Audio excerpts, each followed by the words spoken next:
The ecological crisis is the greatest crisis in human history.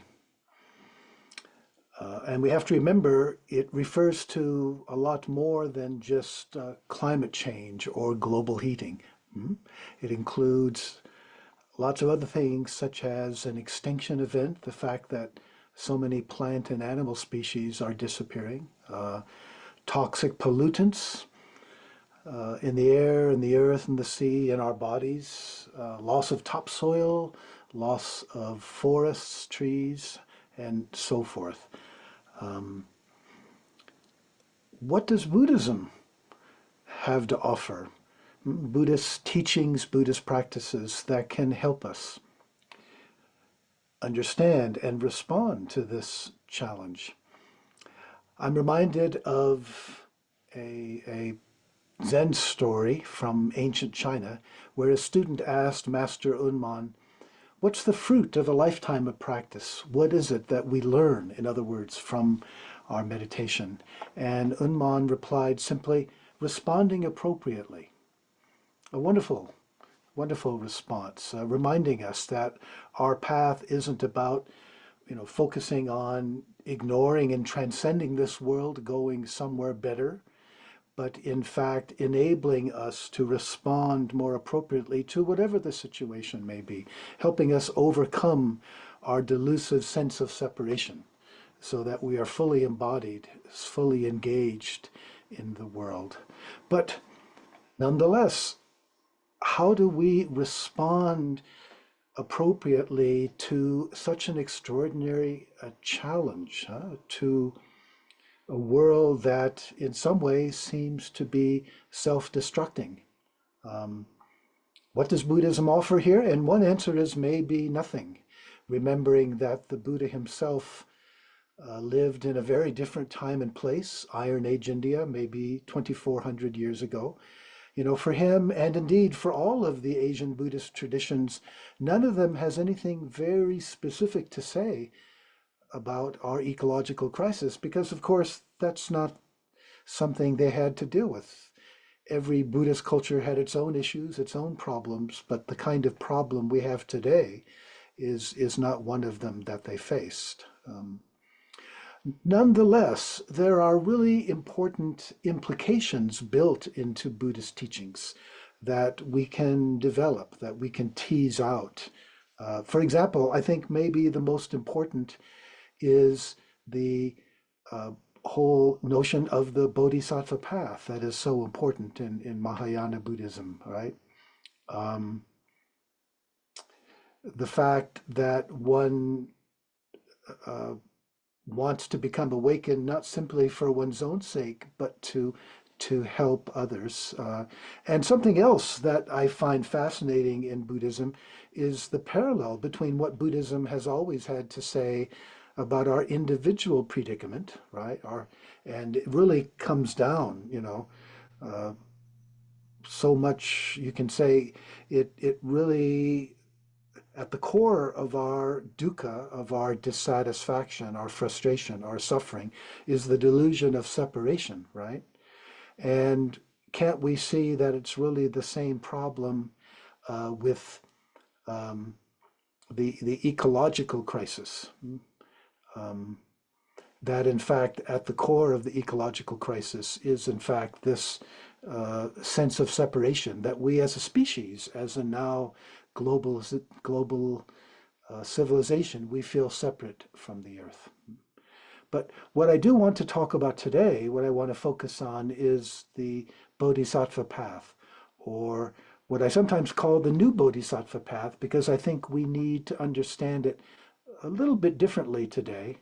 And sometimes we can call it the Ecosattva path insofar as the challenge is applying the bodhisattva path to the kind of ecological situation that we find ourselves in today, right? And what I'd like to do this evening is talk about three aspects of that path. The first aspect is the idea that bodhisattvas have a double practice. That is to say, they continue to work on their own personal practice on their own individual transformation, continuing their meditation or whatever visualizations, whatever their practice may be. But at the same time, they realize that that's not sufficient, that it's important to also be engaged in the world, to be helping other people. And it's not simply that you have two practices that go well together. They're really like two sides of the same coin. That I would even say that these two practices depend. They require each other if either of them is going to be as successful as we need them to be. For example, I don't know if you listening to this are a social activist and ecological, ecosattva or anything, but uh, if you are, or if you know of somebody who's engaged in ecological activism, you know what a difficult path that is. It can be very frustrating because so often one works very hard uh, to promote some kind of transformation. And often we fail, we're not successful. And sometimes it's very difficult to avoid not only feelings of frustration, but kind of exhaustion, giving up, wondering what the hell, what's the point of it all. Um, and so, how important it can be, if you think about it, how important it can be to ground one's activism in some kind of contemplative practice that can help us to provide a kind of stability that we can return to when we feel frustrated, and that'll replenish our activism, our batteries, as it were. Um, but it also works the other way around. If you think about our own individual practice, and this question, does it need to be engaged in the world? I remember when I myself started my Zen practice, this was, goodness, a long time ago in Hawaii, early 70s. I was living in the Maui Zendo, and it was an interesting time. Small group, not Japanese in style, but very intense.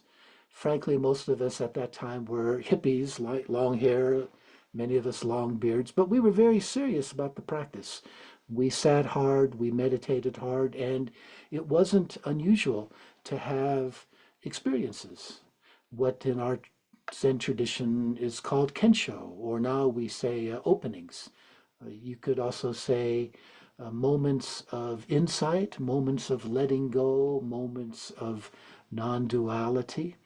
Those weren't so difficult in some ways.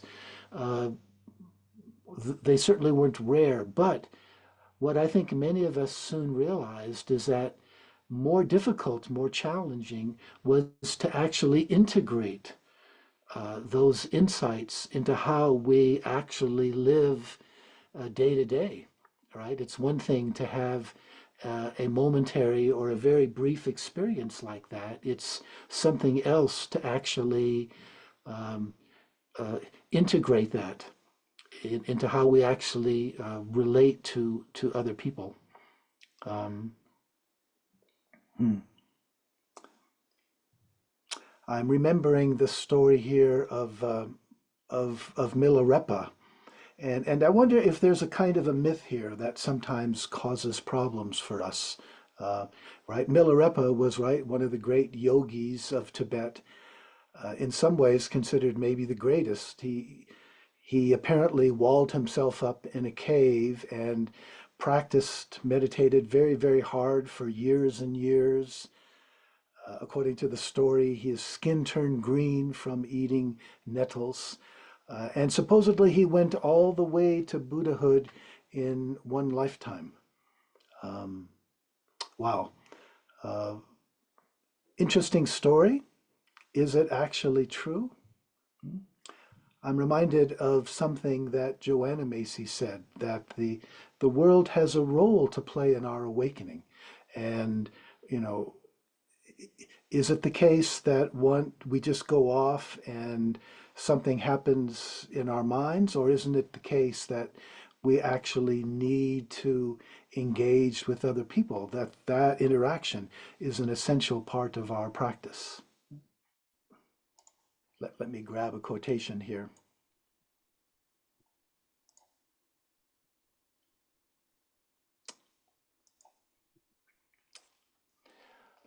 The Czech writer Franz Kafka said in a letter once, you can hold back from the sufferings of the world.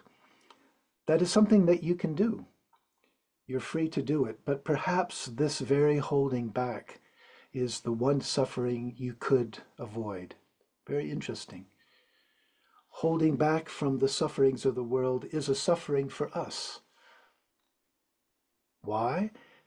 Because it reinforces that sense of separation, that sense of duality, the sense that I'm inside, you're outside, the rest of the world is over there, and therefore my own well-being is separate from the well-being of all of you, which is for Buddhism a profound delusion, a delusion at the core of our suffering. This reminds me of maybe my all-time favorite quotation uh, by not a Buddhist, but Neo-Vedantin, Nisargadatta in India. He said, when I look inside and see that I am nothing, that is wisdom. When I look outside and see that I am everything, that is love. Between these two, my life flows. Huh? Beautiful. Realizing I'm nothing. You can say on the Buddhist path, we become nothing to realize the sense in which we are everything. Wisdom and love, or as we more often say in Buddhism, right? Wisdom and compassion. And the compassion here, it's not simply a feeling, it's a way of living, it's a way of engaging in the world. But nonetheless, we have these deep-rooted habits. And as I said before, just because we have some insight, it doesn't make us less, it doesn't in itself transform us. Our deep-rooted habits need to be changed. And how do we do that? Well, we do that by creating new habits, habits that engage us, that take us out there into the world, that bring us out of our shell of deluded separate self into the world, right? Joanna Macy liked to say that, how did she put it? It's my experience that the world itself has a role to play in our awakening. Its very brokenness and need call to us, summoning us to walk out of the prison of self-concern.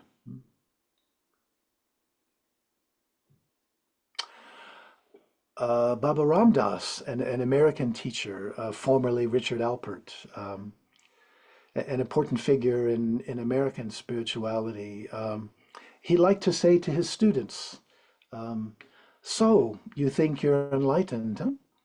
Well, go spend the holidays with your family. You'll find out soon enough, right, where it is that we're still stuck. He also talked about our practice as a two-sided sword, right? We meditate, things happen, we get insights into the world, into ourselves, and we go out into the world and we see where it is we're still stuck. So we come back and now we know what we need to work on. This kind of dialectic back and forth. So, and this is so important to realize because so often we hear, so often we're told, Buddhism, the spiritual path, don't get involved politically, or don't become socially active. That's a distraction from the path. Whereas what I'm emphasizing today is, it's really, I think, just the opposite. That the kind of engagement needed today ecological and otherwise, is not a distraction from the path, but actually an essential part of it. Because in the process of our engagement, we are also being transformed. You know, you could say that when a bodhisattva is engaged in ecological or social activism, the person who benefits most is the bodhisattva herself. Um, as Kukai Daishi, also known as Kobo Daishi, the founder of the Japanese Shingon tradition, I think he summed it up very nicely when he said, the measure of our enlightenment is how we serve others. And at this point, we have to add to that. We're not just talking about other people. We're talking about the biosphere. We're talking about the earth. We're talking about all the other species and ecosystems, right? So that's the first point that I want to emphasize, that bodhisattvas, ecosattvas, they have this double-sided path, but they go essentially together. Let's not think of them as two paths. Let's think of them as I said, two sides of the same coin, which need each other.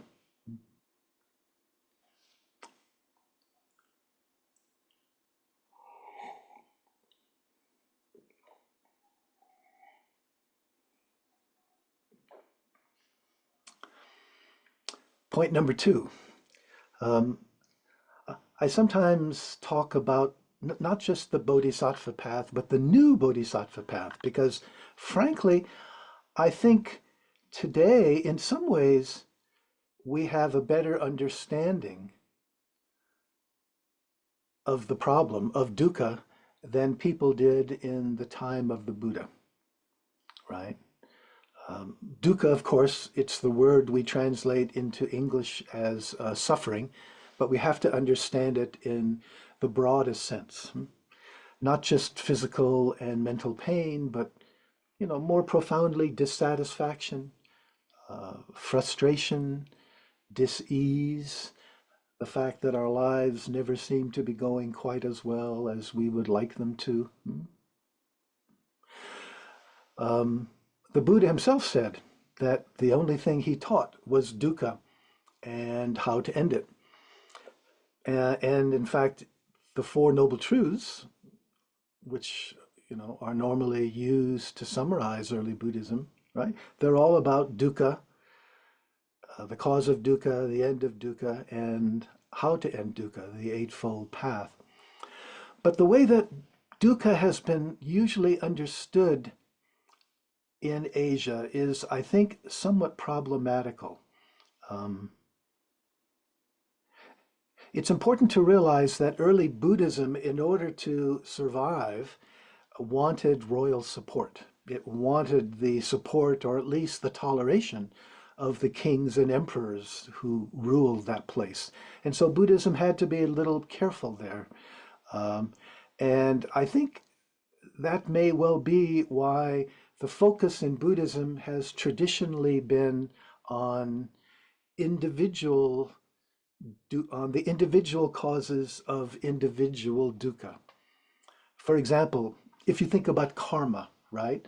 The idea that the suffering I have today is because of things I did in the past, not only this lifetime but previous lifetimes, and therefore, if I'm born poor or disabled in some way, don't blame anybody else. It must be my own fault, right?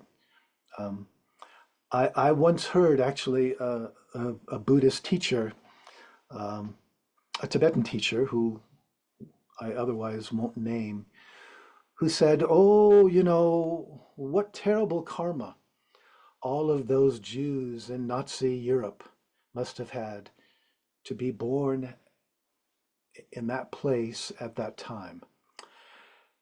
And I can understand that as a Buddhist way of thinking, but I also think it's unacceptable, right? I I really think we shouldn't be blaming the victim in that way. I think we know too much now about social forces, about how even really good people can get caught up in social movements, uh, in something like the development of fascism, or today we might talk about what's going on in Ukraine or Gaza. And simply saying it's always comes down that it's your own fault if something is wrong with your own karma. I I think it's important to outgrow that. And if we had more time, I would offer a talk on karma that I think explains how, frankly, it's often been misunderstood.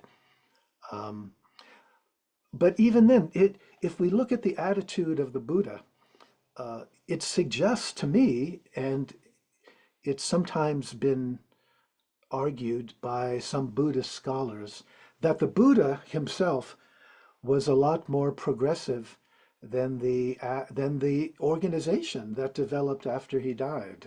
For example, um, when you joined the Buddhist order, right, the order that the Buddha created, people lost caste. Hmm? Caste at that time in India was, you know, not as important as it became later, but that's how the society was organized into different castes, uh, and very hierarchical.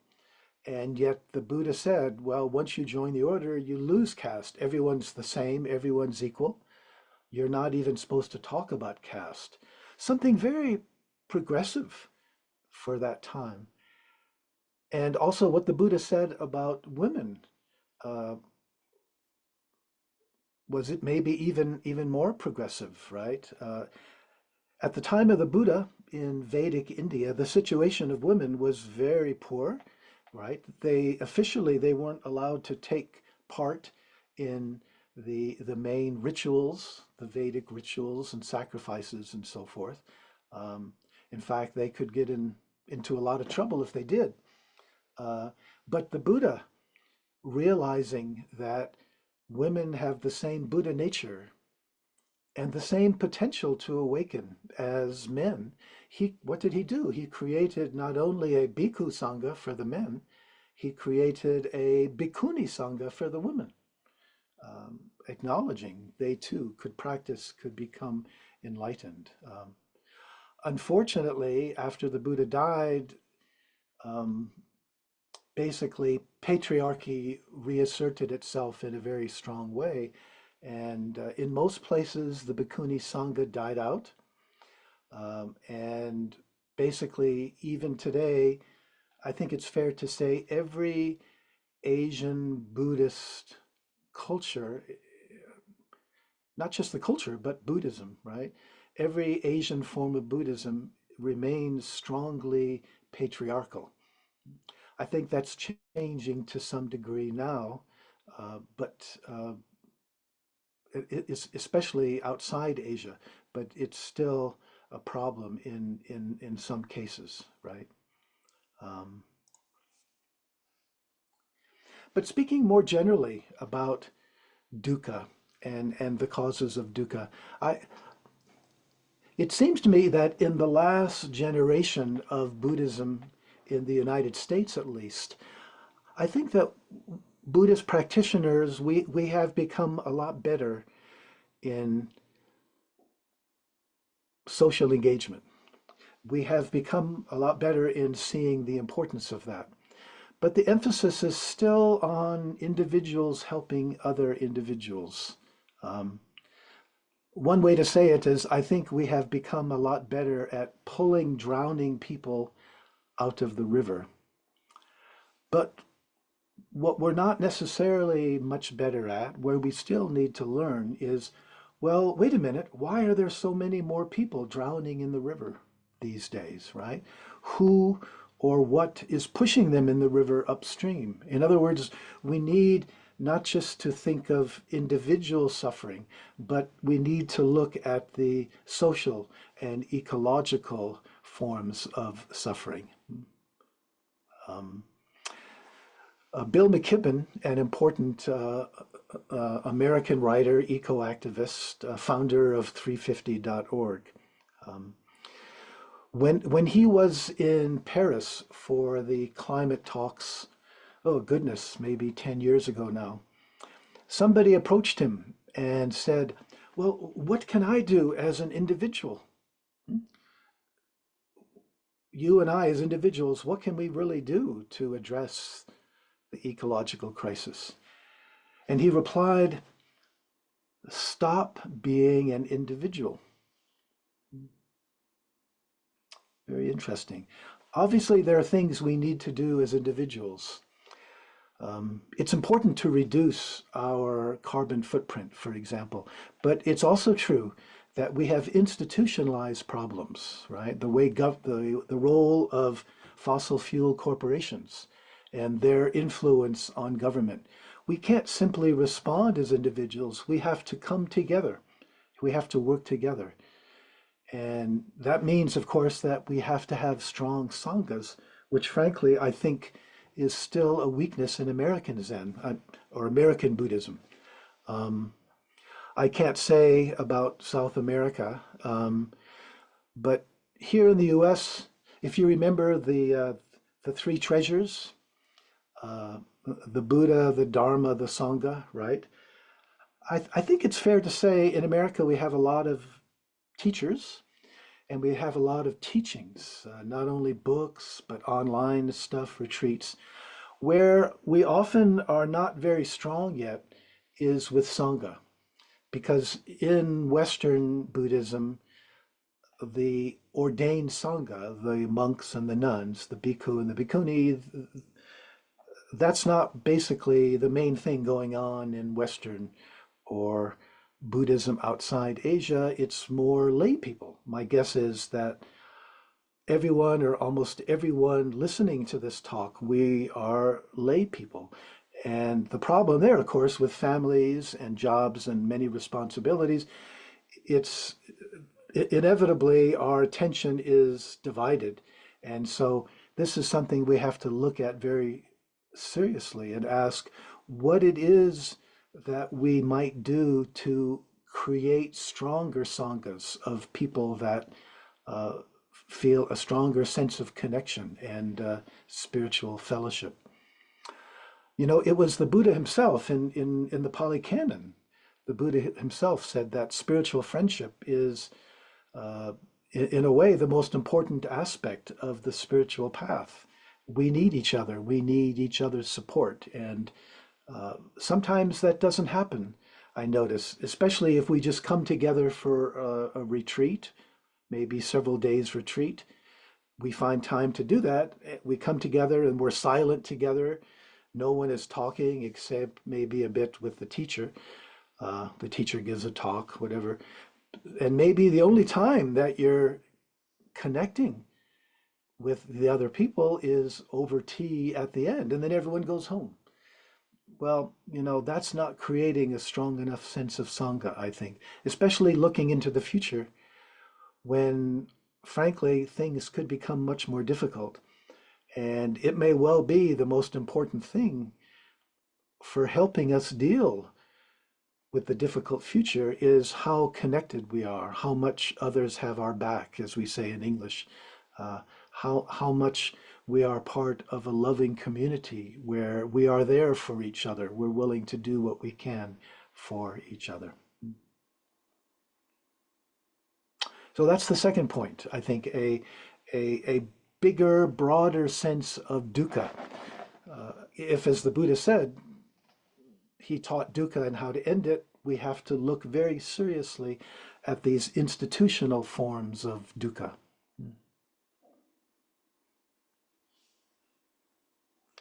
And respond appropriately, which means finding ways, better ways to work together to do that.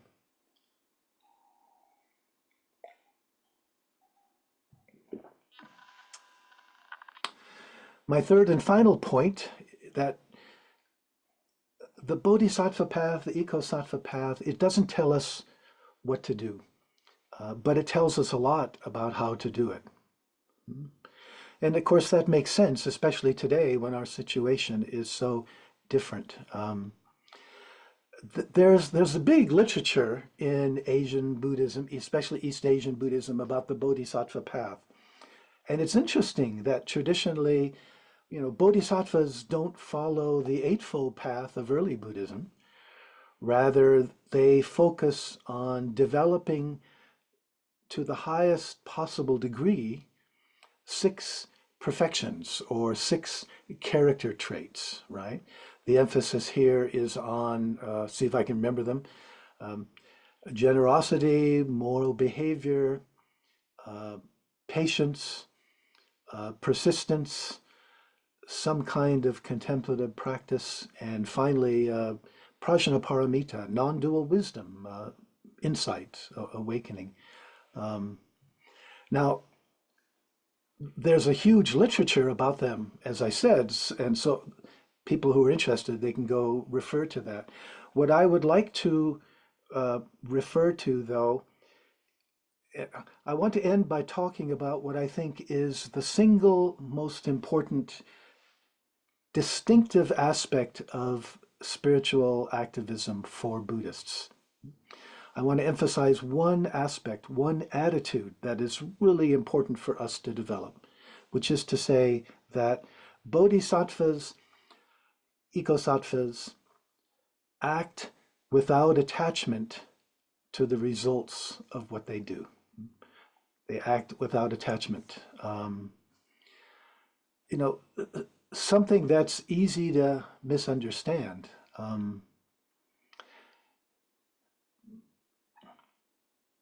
The Buddha himself, somewhere in the Pali Canon, he says that the actions of an enlightened person are nidasa, which is to say, without expectation, or you could even translate it without hope. And in the Tibetan Lojong training, one of the fundamental aphorisms or principles is abandon any hope or expectation of fruition. That is to say, what's going to happen. Don't get caught up in how you will be in the future. Stay in the present moment, which of course is, what our practice is always about, isn't it? When we're meditating, we're constantly coming back to the present moment, right? The problem, of course, is that this can easily be misunderstood and encourage a kind of a casual attitude toward our engagement. We might think what's really important is my intentions, right? Because Buddhism emphasizes our intentions, our motivations so much. We might think that's all that's important. It doesn't matter whether anything I do actually makes any difference. And of course, if that's our attitude, probably it won't, because we'll be acting in a very sort of casual way, right? It's important for us to be strategic. It's important for us to think clearly how we might make a difference. But it's also important for us to act without attachment. And let me try to elaborate what I think non-attachment in this case really means. And I'll conclude with that. Um, to begin with, consider the difference between running a race, two kinds of races, right? On the one hand, a 100-meter dash, and on the other hand, a marathon, which is what, 26 miles and something? Um, when you run a 100-meter dash, the only thing that's important is getting to the other end as quickly as possible. You don't have time to think about anything else, right? But you can't run a marathon in the same way, right? It doesn't work. You'll burn yourself out really quickly. It's important to pace yourself. Uh, it's important that you run in the right direction, but if you're running in the right direction, you don't have to worry about getting there. You will sooner or later get there. What's important is to focus on here and now, to be right here, just now. In Japanese, the term tada, just this. And even in Buddhism, we have the term tathagata, the one who just comes, the one who just goes, right? It's another name for the Buddha, who's just right here, right? Always just fully right here. So just this step, just this step, just this step, right? As I said, if you're running in the right direction, you'll get there. Focusing too much on the goal will actually become a kind of a distraction from what you need to do.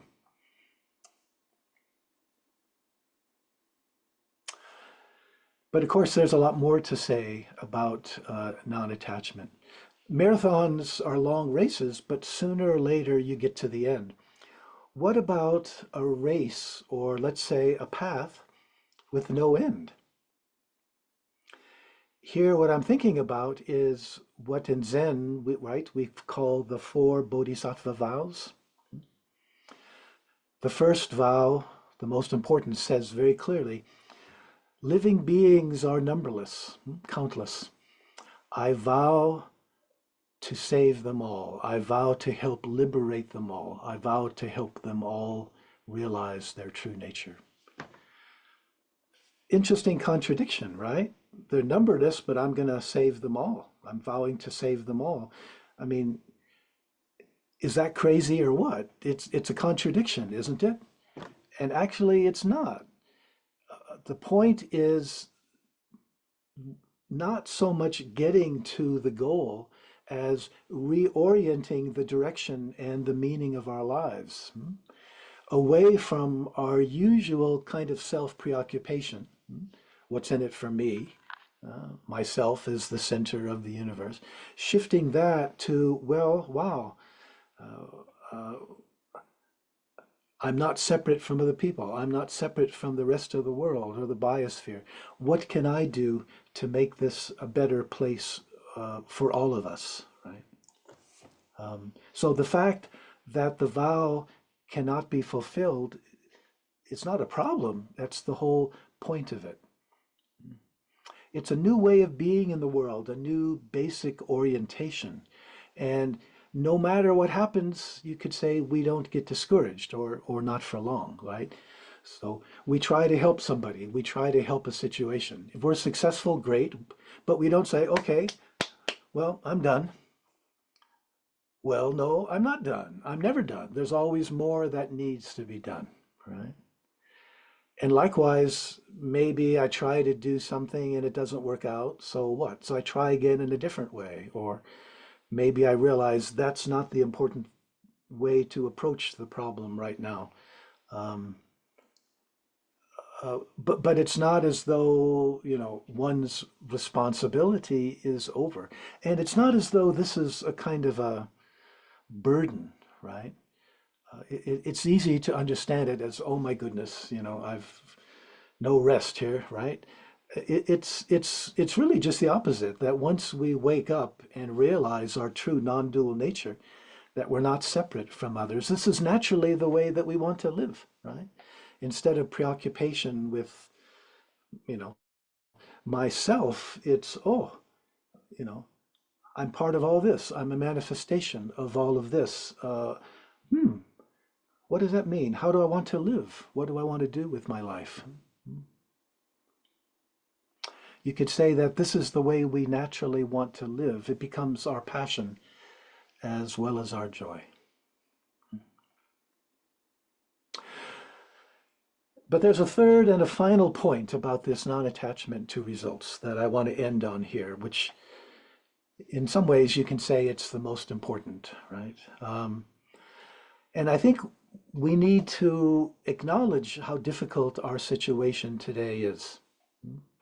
In some ways, with the election of people like Donald Trump, we can say the world is going backwards. We don't know how things are going to work out.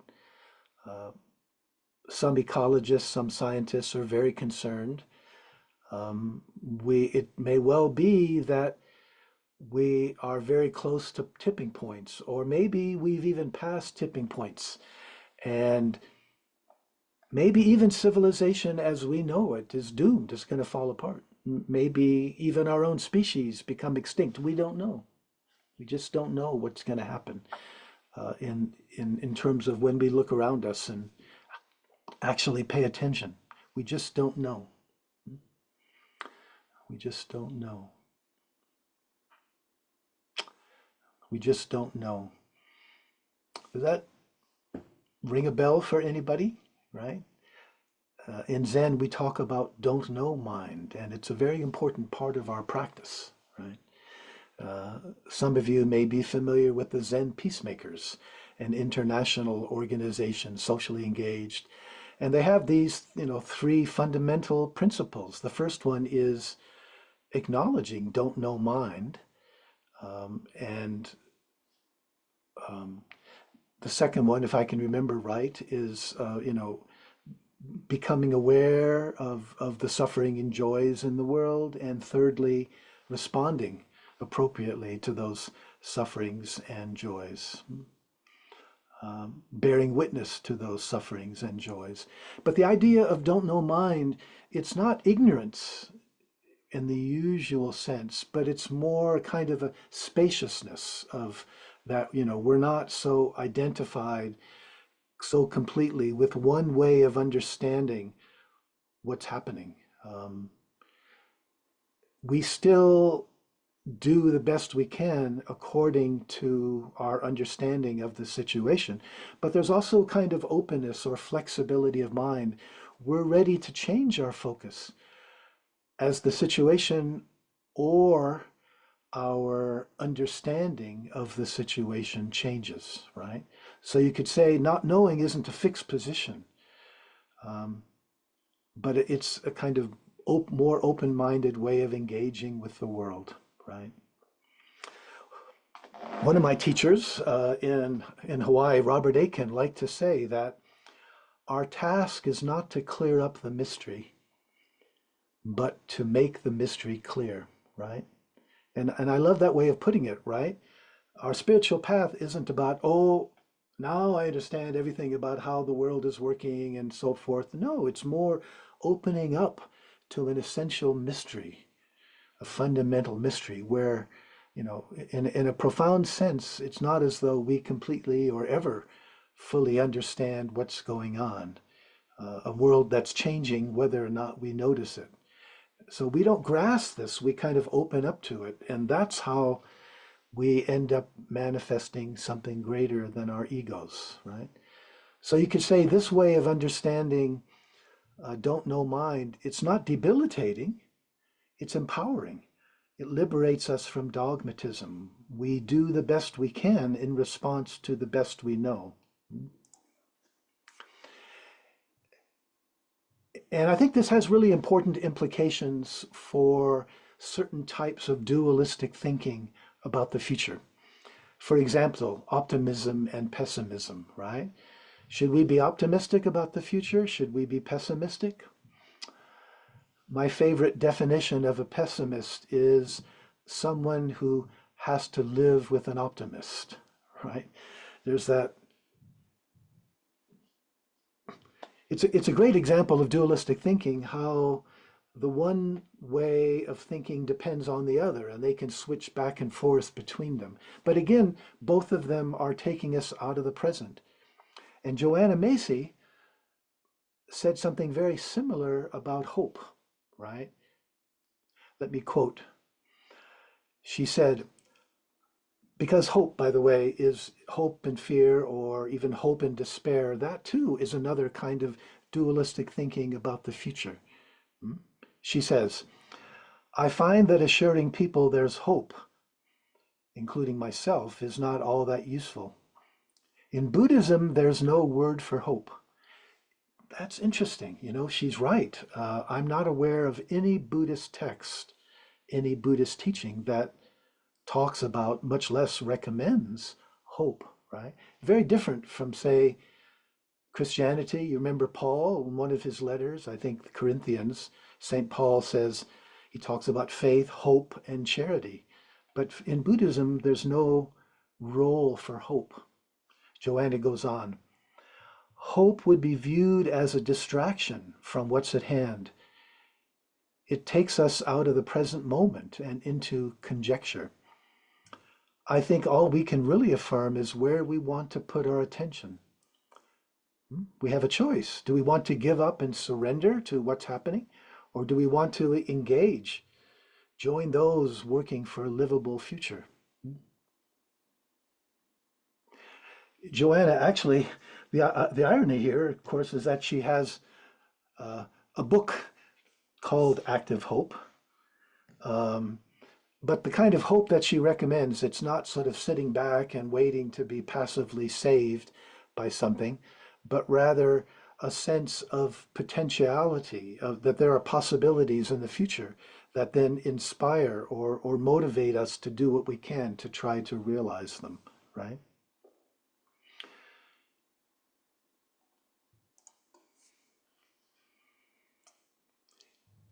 One of my favorite American writers, Wendell Berry, said, "We don't have the right to ask whether we are going to be successful or not. The only question we have the right to ask is, what's the right thing to do? What does this earth require of us if we want to continue to live on it?" Right? So instead of, optimism, pessimism, hope, despair, what I think what we need to emphasize more is love, right? Um, I came across a quotation by somebody called Martin Soul Reader. Um, I'm not sure who he is, but he put it very well. He said, "The world does not want to be saved. It wants to be loved. That's how you save it," right?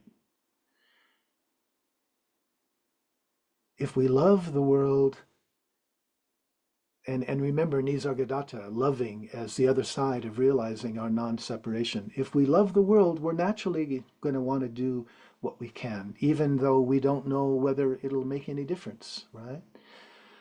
And along with the love, I think two important ways love shows itself are gratitude, cultivating gratitude as a spiritual practice. I think a very important part of our spiritual practice, but also grief. Grief. Grief, you can say, well, in downtown London, I once came across a little memorial to the victims of 9/11. And the only thing it said is, grief is the price we pay for love. Grief is the price we pay for love.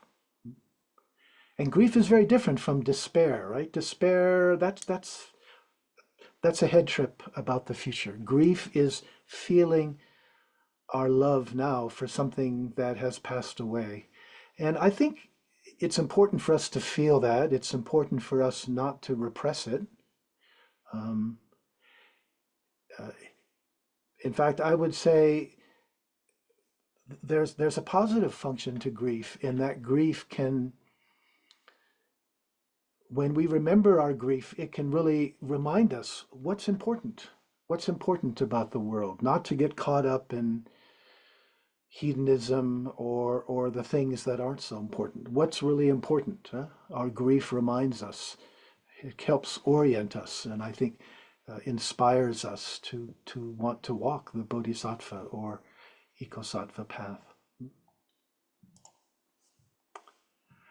All of this, I think, points to the deepest meaning of non-attachment to results, of what don't know mind means in this time of world crisis. And this kind of sums it all up for me, frankly. Today, our task is to do the very best that we can without knowing whether anything we do is going to make any difference whatsoever. Doing the best we can without knowing whether it'll actually help or not. Have we already passed turning points? Maybe things are doomed. We don't know. But it's okay that we don't know. We still have the intention, right? We would like our intentions to bear fruit. We'd like to make a difference. But ultimately, what we do for each other and for the earth, this is our gift. We have to think of this as our gift to the earth, right? And, as we know, a real gift is given freely without expectation of return. I mean, if you give a gift because you want something back, that's not really a gift, is it? Um, we don't know, we can't know if what we do is important, but it's important for us to do it, right? Of course, to be non-attached to the results of our efforts is to set the bar very high. And of course, maybe, I mean, in reality, it's very hard to be so unattached. But here's the important thing about our practice, right? Maybe I try really hard, it doesn't work, I feel very frustrated, okay. But then guess what? We have this wonderful practice or practices in Buddhism. We can return to our cushion. We can meditate. We can become aware of our attachment. We can let it go and we can feel the love again that motivates us to keep trying, to keep doing what we can. I don't think any of us, well, it seems to me maybe none of us can fully embody this bodhisattva attitude, but our job is not to be perfect, but to do the best that we can. Yeah. Let me end with a couple quotations. The first one is by Bill McKibben. Remember the founder of 350.org in Paris, right? He says, I think the meaning of life is to keep the remarkable game of being human going forward. In the past, it meant reproducing, right? Having kids, but now it means preserving the board on which we play the game of life. And since we're now setting that board on fire, our job is to put that fire out. That's the most important thing we can do because everything else depends upon it. The second quotation is by Tom Revitt Karnak, who I believe was he's connected with the UN. I don't know much about him, but I think he was one of the organizers of the Paris climate talks. This is what he said.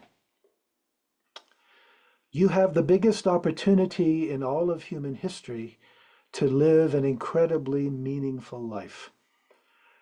The actions that you take because of the accident of the time of your birth, just when you happen to be born, they're of an order of magnitude. They're much more important compared to most people who've lived before. Because what you do is going to affect the future of life on Earth in 50, 500, and 500,000 years by what you do in the next couple of decades. So no one is asking for an easy life. Deep down, we're asking for a meaningful life.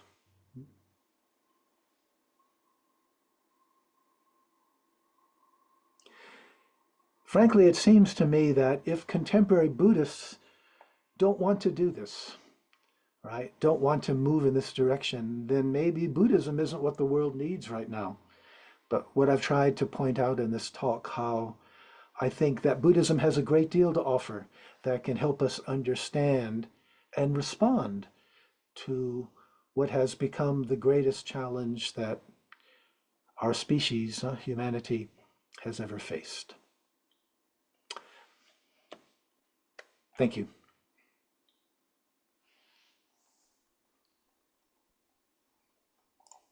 Thank you, David. Um, I wanna I wanna bring that last question that you mentioned. Buddhism is what the world needs right now, and you made that question in your book in Ecodharma, which is Mm, translated into Spanish, I think.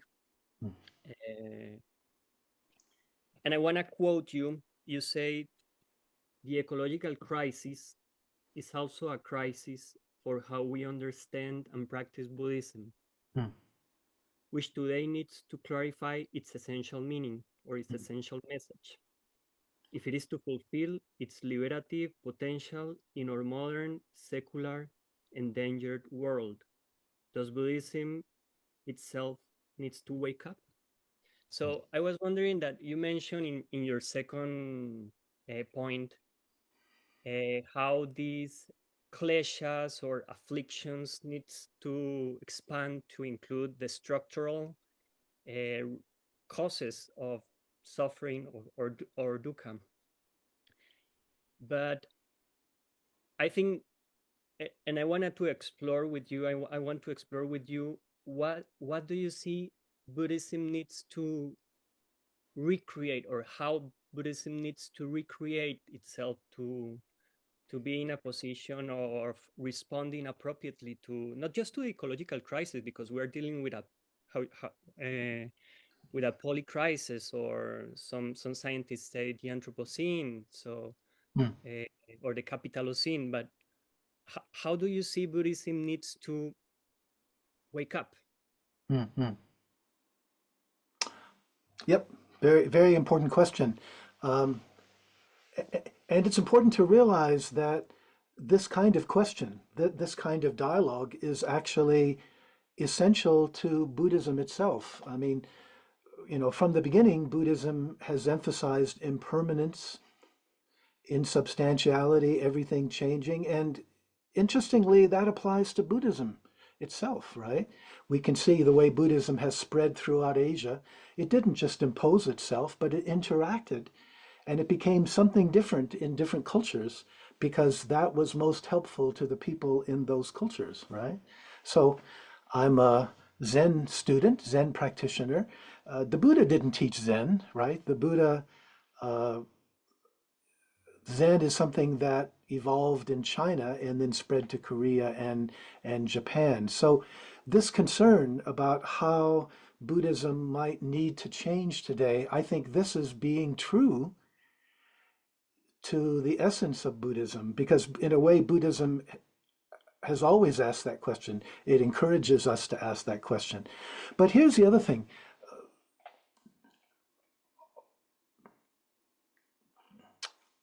All religions, including Buddhism, have emphasized, how to say it, so often the spiritual path is a result of fear of death and reassuring people that they don't really die. Um, and what this has encouraged is what I would call a cosmological dualism. That is to say that there's another reality, right? In Christianity, you can call it heaven. But for Buddhism, we talk about nirvana, but maybe it's not very clear what does nirvana really mean. In early Buddhism, the most important thing is not to be reborn, because this is the place of suffering and delusion and so forth. And so that way of understanding transcendence has encouraged us to devalue this world and focus on trying to attain some other reality. And one of the ways, maybe the essential way that I think Buddhism needs to wake up today is with a different understanding of transcendence.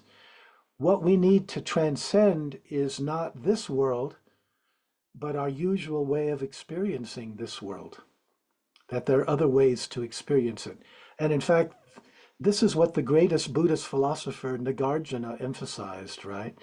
He said, samsara and nirvana, uh, they're not two different realities, right? He said the koti, the place that's samsara, is not different from the place that is nirvana.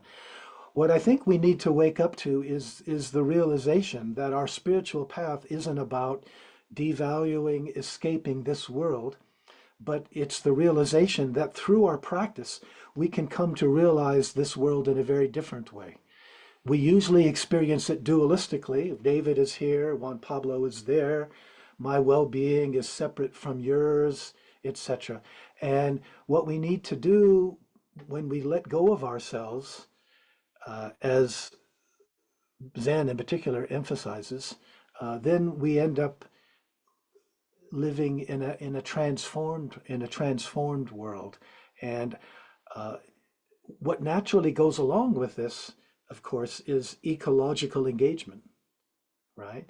That we're not simply trying to not be reborn here, but if we actually feel non-dual with this world, then we're naturally going to love it and want to do everything that we possibly can to promote its well-being and to heal our relationship with it. Yeah. Does that does that respond to your question? Yeah, and I think I wrote a piece for the forthcoming book that Elvira mentioned before, the Buddhism and ecology in Latin American perspectives. And I see the ecological crisis as a challenge to Buddhism.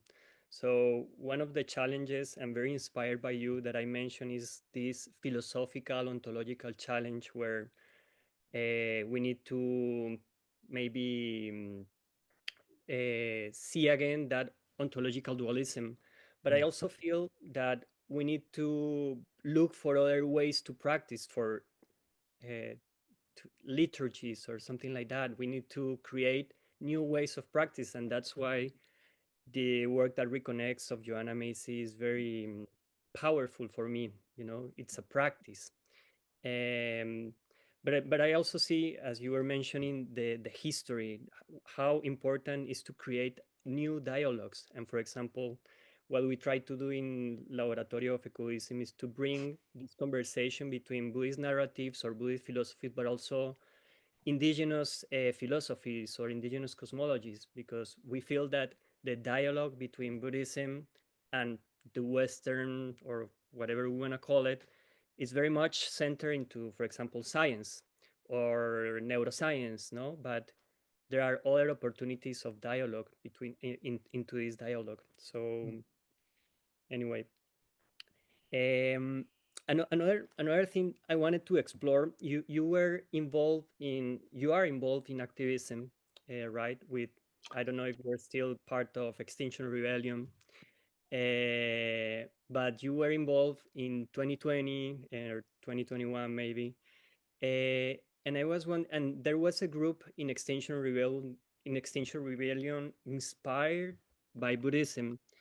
Uh, and I want to explore with you um, this practical side of Buddhism. Like, how can we really go into activism? What are the you mentioned something like, for example, meditation can help activists to slow down, but is that everything? You know, is that everything we can do in Buddhism? Like, to like give something that helps activists, or is there something more powerful or that you see? And if you can mention this experience between with activism that you were involved. So Okay. Yeah. Um, Let me first go back to what you said in response to what I said, because you were asking about like Buddhist practices themselves. And I think it's important just to dwell on that for a moment, how uh, I think we do need new types of practice. That Zazen by itself, extremely important, but I think there's other things we can do that are going to help reconnect us with the natural world. Um, in the Ecodharma retreats that I've done at the Ecodharma Center here in Colorado, um, we do some of Joanna Macy's practices, especially the Truth Mandala, where people share their feelings of grief, anger, fear, confusion about what's happening, and that seems to be a really important practice because many of us I think are somewhat repressed. We're sad, but we don't know what to do. And actually opening up and sharing what we're feeling can be a really important liberating process, right? Um, Another thing that we do during those retreats is solos that people go out by themselves. The Eco Dharma Center here in Colorado, it's adjacent to some national forests, so there's a lot of wilderness there. Uh, Not complete wilderness, but still pretty wild. And people can go off 2 days, 2 nights by themselves with just their sleeping bag and tent. And, as a way of opening up and reconnecting with the natural world, that and we encourage people not to have an agenda. It's like not just to plan to meditate, 2 hours in the morning, but okay, but also just be open to your environment, to your situation, and see what happens. And frankly, many people who attend our longer 10-day or 11-day retreats, they say that 2 days by themselves is the most powerful, the most transformative, that it comes at the end. but that it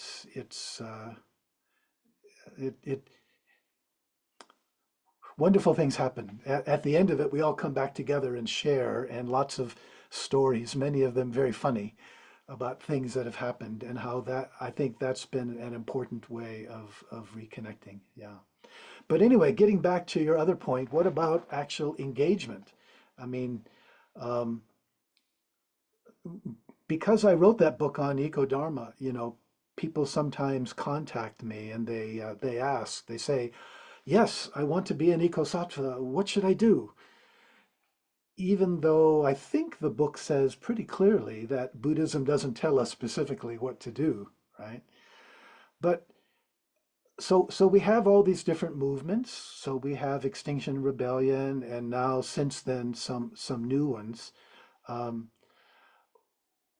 what I've started doing is, although I don't think Buddhism can give us specific answers about what we should do, what we can do, I think there are like Buddhist practices such as meditation or certain types of contemplations that can help us answer those questions for ourselves. So one thing I've started offering when people ask me, what to do, one thing I've started offering is three questions, three contemplations, three meditation, three koans, if you will, that we can use to help us answer those questions for ourselves, right?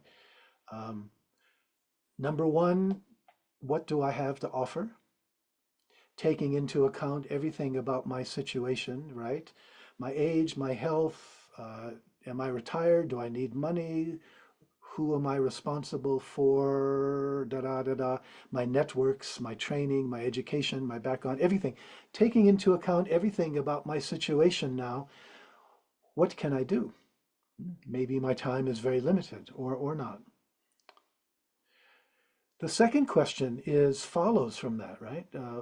Given what I have to offer, what are the good possibilities for me, right? The ecological crisis, like the larger poly crisis, right? The poly in the sense of including political, economic, etc. All of that, I mean, there are so many things that need to be done. And obviously, if we try to do too much, we're going to wear ourselves thin, burn ourselves out. So we really do need to focus on a couple things. But first we need to become aware of what are the good possibilities. This might involve some kind of research.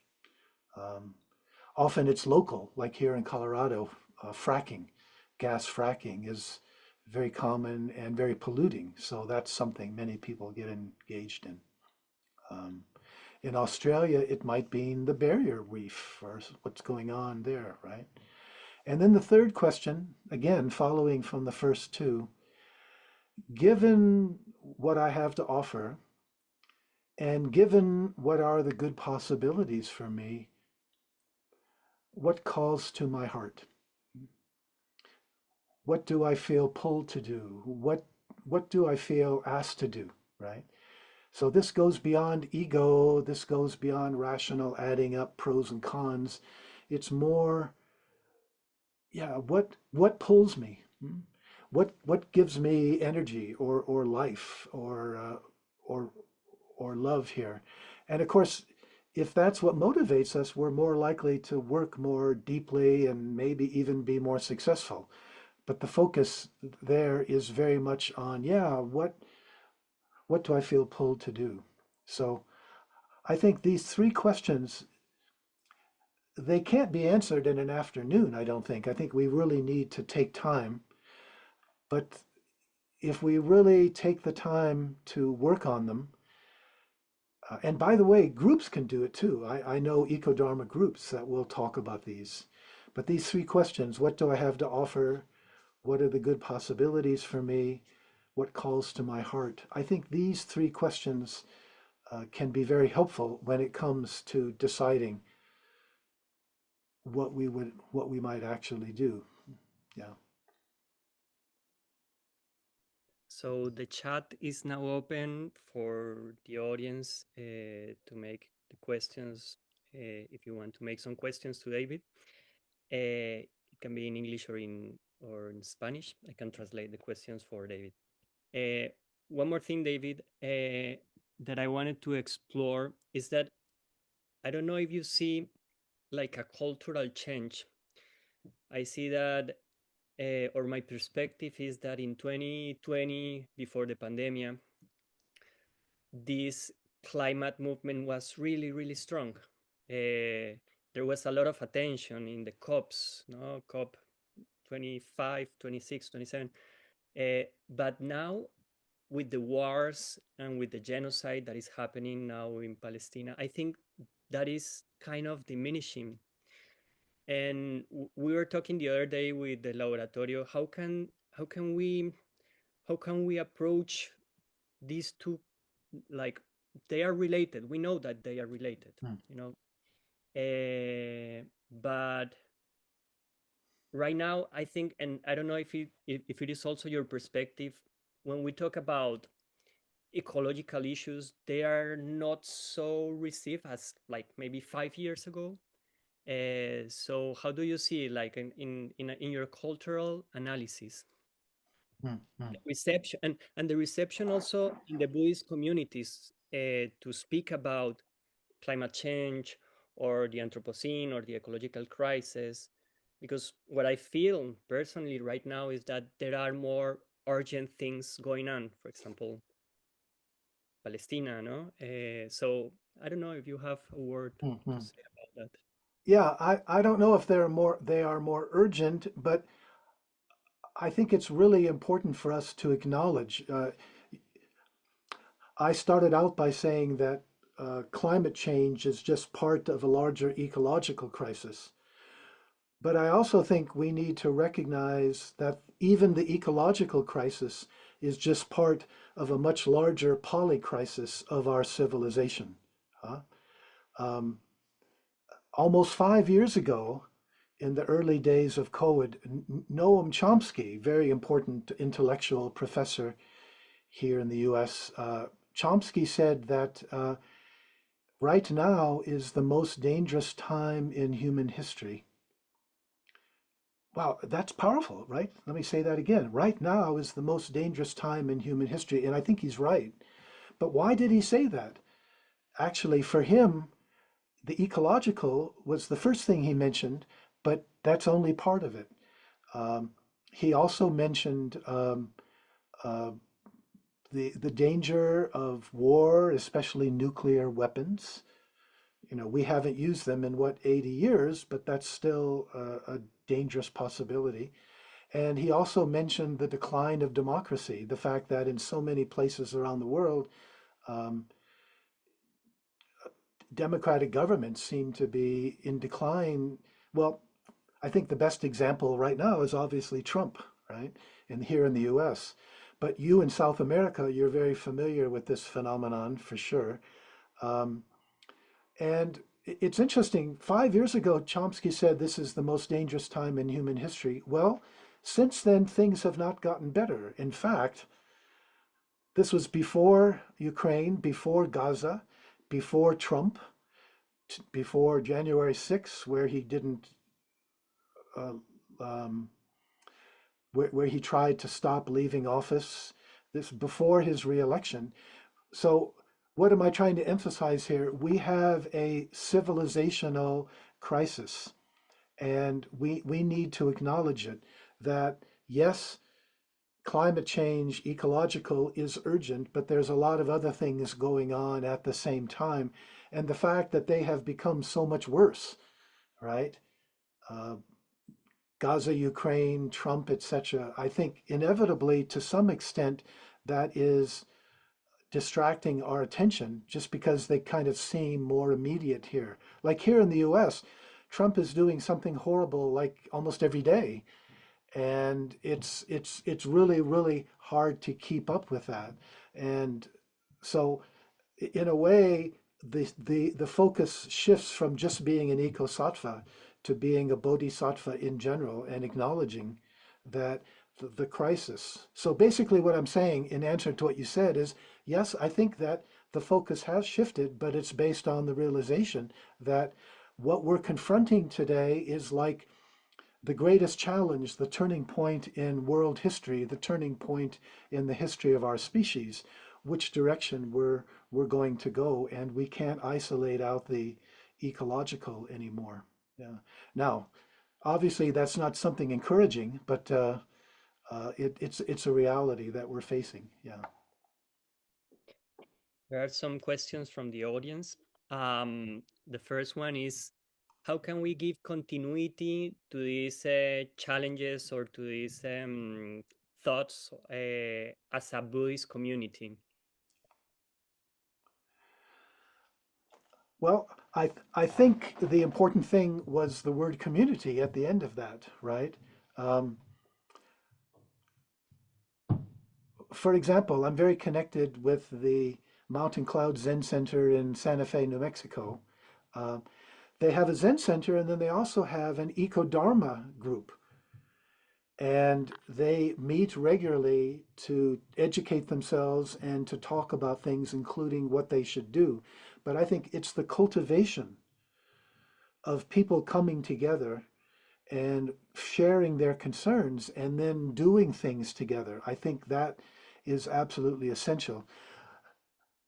I also think it's important that it not be completely identified with the actual Zen center itself. In other words, we don't want to create Buddhist centers where, say, uh, the only people who are welcome are ecological activists. I think the centers should be open to anyone who wants to practice there, but also there should be the opportunity for activists, for bodhisattvas, to form within that their own group, their own community.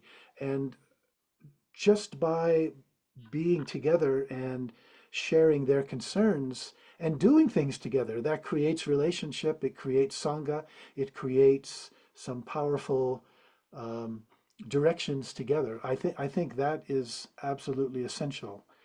Mm. If we're just acting out of isolation, we're going to get burned out and frustrated very quickly.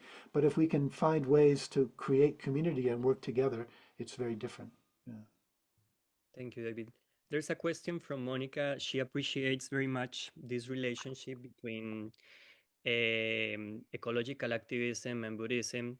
And if you can elaborate on that relationship between Buddhism and ecological or political activism, will be she will be very grateful. Well, hopefully that's what my talk was about in general, right? How uh, traditionally, and I guess we can relate it to what we were saying about transcendence in our discussion. How so traditionally Buddhism in Asia has often encouraged withdrawal from the world. Let the world go. Don't get involved politically, and just find your own salvation, your own enlightenment. And I think what's clear now is that that understanding of Buddhism and that understanding of religion generally, that's something we have to transcend. That's something that we have to grow out of. That the spiritual path, in fact, this is the subject of my new book, to put in a plug for my new book next May, right? The spiritual path is not about transcending this world, it's about transcending the usual way, the usual dualistic way we experience it. And that new way of experiencing the world, and I'm going to emphasize here the non-duality, non-separation, that we're not independent of each other, we're interconnected, we're part of each other. This realization, I think, naturally encourages an appreciation of the natural world and the kind of engagement that's necessary today. So I, I think this is an interesting time. It's a crisis point not only for the earth, for our civilization, it's a crisis point for Buddhism, and all the other religions that have focused so much on let's go somewhere better. This is just a place to qualify for somewhere better. It's time to grow out of that and to realize this real path is about changing how we experience the world, and then in response to that, engaging with the world in a very different, more non-dual, more bodhisattva way. Yeah. Mm, thank you, David. Yeah, we have time for just one more question. And Carmen asks about the relationship between what you say and the and patriarchy, and if Buddhism can be nurtured by feminist epistemologies or by feminist philosophies. So, do you have something to say about that? It's interesting. Yeah. Some people like, I think Joseph no, not Joseph Campbell. Uh, anyway, some American Buddhist teachers have talked about the feminization of American Buddhism, and it's interesting.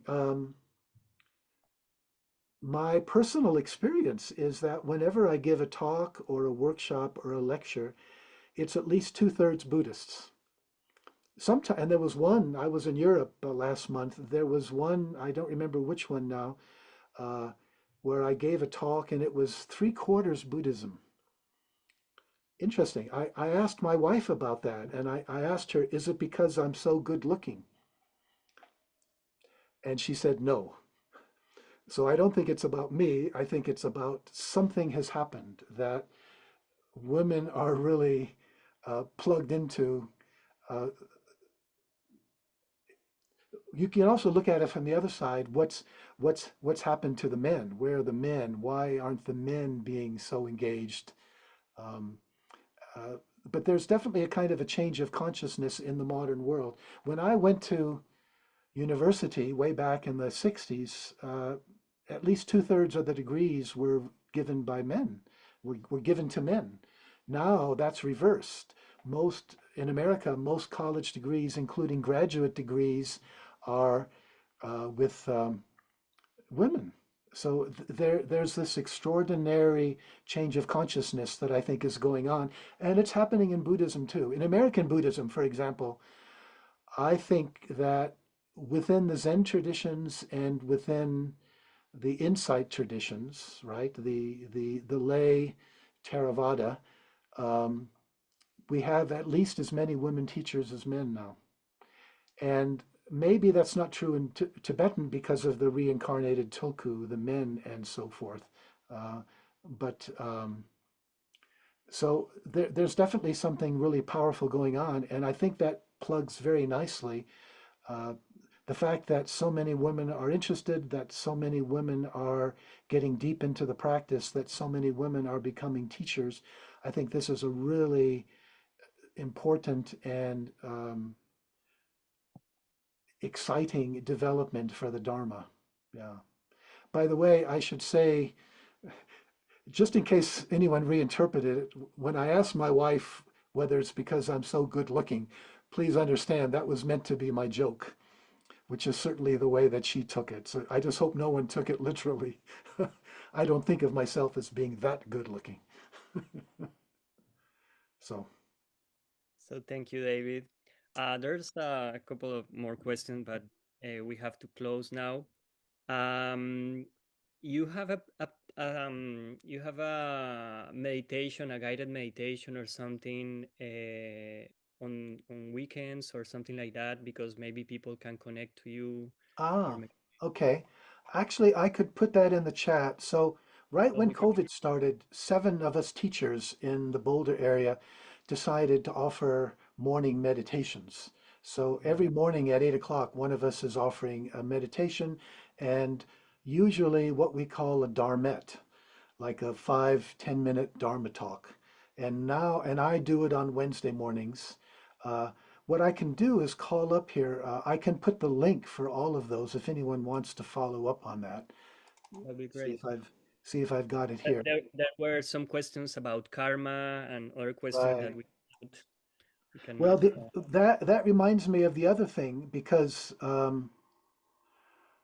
on my website there's a great deal of material, including Okay. including uh, probably a couple video on karma, but also a couple articles. Yeah. Karma is very interesting, very profound, but also very easy to misunderstand, I think. What it really refers to, which is what Buddhism emphasized so much, is the idea of intentionality. What are our intentions? You know, it's about if I am motivated by greed, ill will, delusion, what Buddhism calls the three poisons, it's going to create problems for me as well as for others. But if I'm motivated by the opposite, generosity, loving kindness, wisdom, then it's good. Those intentions mean that I'm actually going to live in a different world. I will experience the world differently, right? And I'll become a different person, but not only that, the world as I experience it and the way it responds to me, that too will be different. I think that's the essence of karma.